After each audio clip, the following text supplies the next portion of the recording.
Плотность апокалиптических новостей из России растет день ото дня. Рано утром, после налета украинских беспилотников, вспыхнул логистический центр Wildberries в Краснодаре. Ебать, ты ебанутый? Это чё за хуйня? Это чё за хуйня? Ебучие носки. Это чё за пиздец? Ебать, Игорь в ахуе. Я просто стою. Ебучий носок. Нам прислали десятки фотографий и видео. Ощущение такое, будто в городе произошло извержение вулкана. Пожар начался затемно и продолжался днем.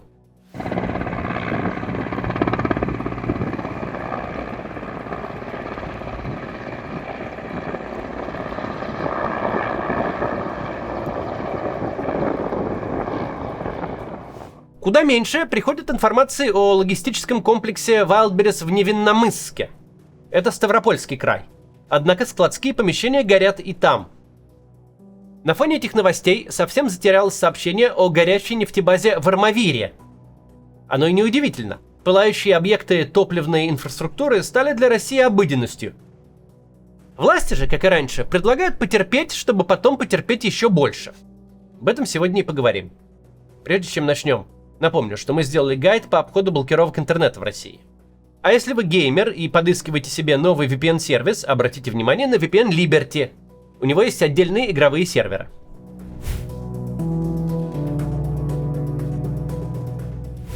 В случае продолжения целенаправленных атак на логистические центры под большим вопросом может оказаться повседневная жизнь десятков миллионов россиян.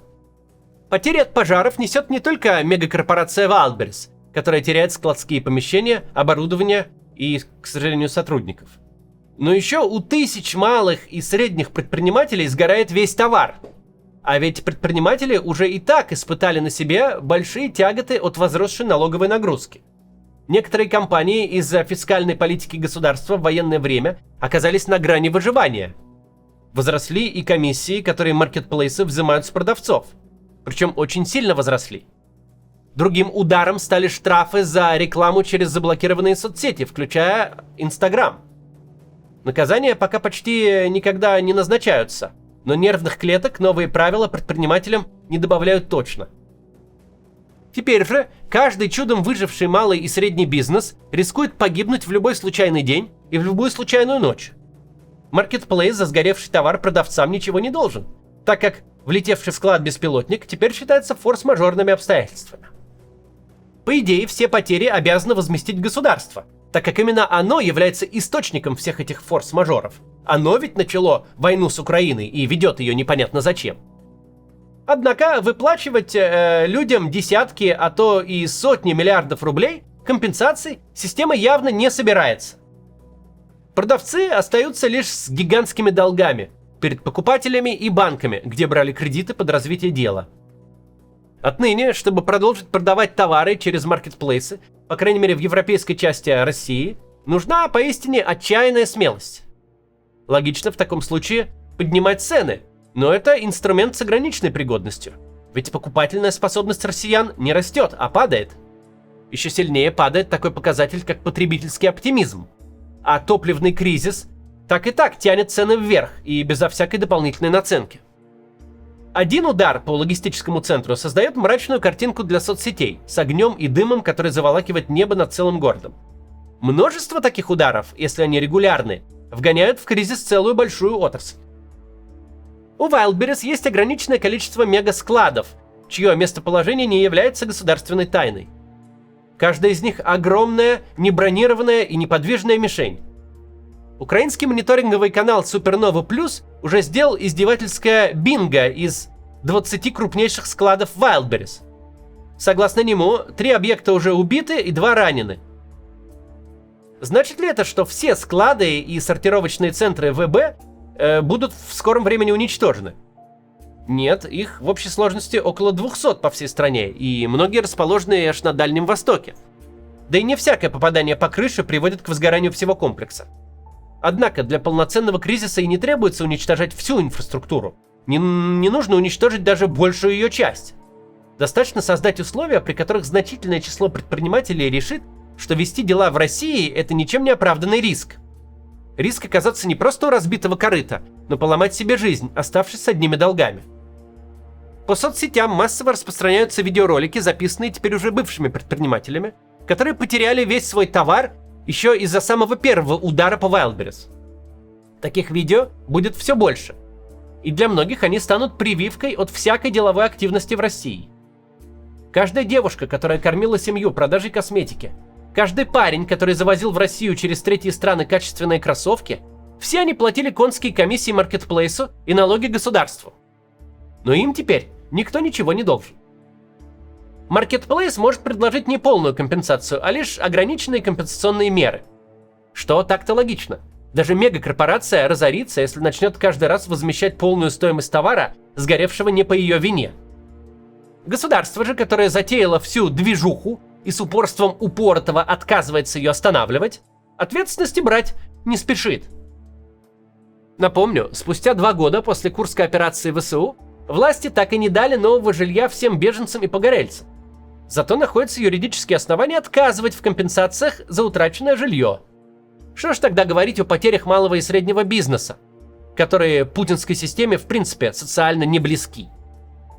Однако российскому бизнесу разрешили свой товар защищать, покупая оружие. Поговорим об этом после небольшой рекламы. Еще в конце 2024 года среди россиян был проведен опрос, есть ли у вас карта зарубежного банка.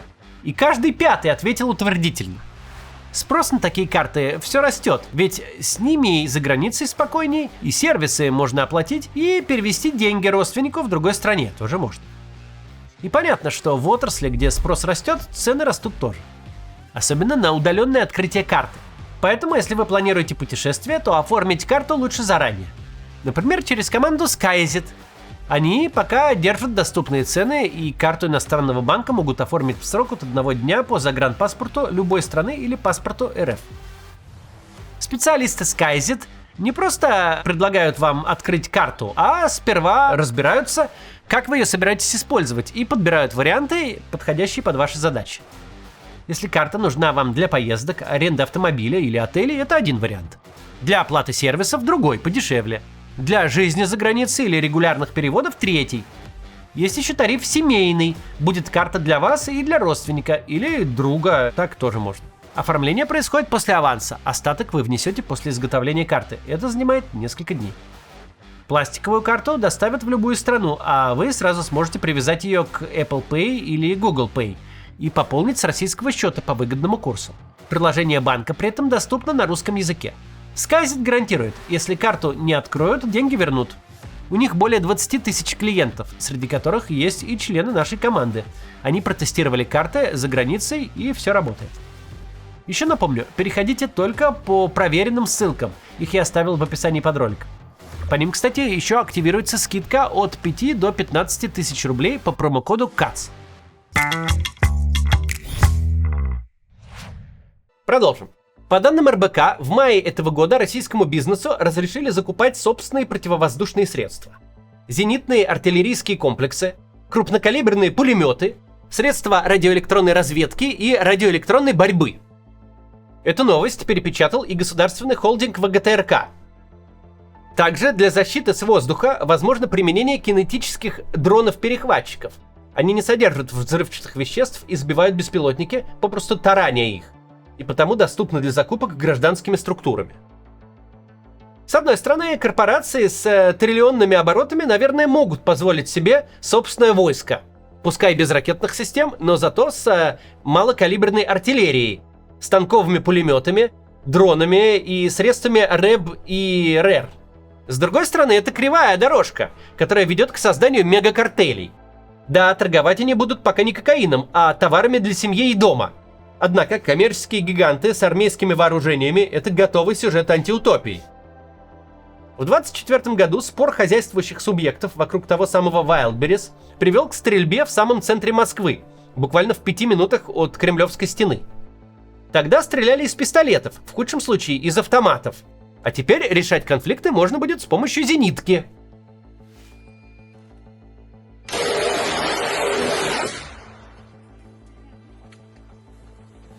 Расползание по частным рукам не просто оружия, а тяжелых вооружений может в некоторой степени снизить эффективность украинских ударов. Однако повысит ли оно уровень предпринимательского и потребительского оптимизма? Если в стране для поддержания внутренней торговли необходимы не только водители и кладовщики, но и пулеметчики, расчеты ЗУ-23 и операторы радиолокационных станций. Если так, то поводов для оптимизма не столь много. Сейчас даже Яндекс.Директ иногда подкидывает рекламу вышек противовоздушной обороны. Я проверил, реально объявление, не шутка и не фейк. Правда, вышки ПВО продают.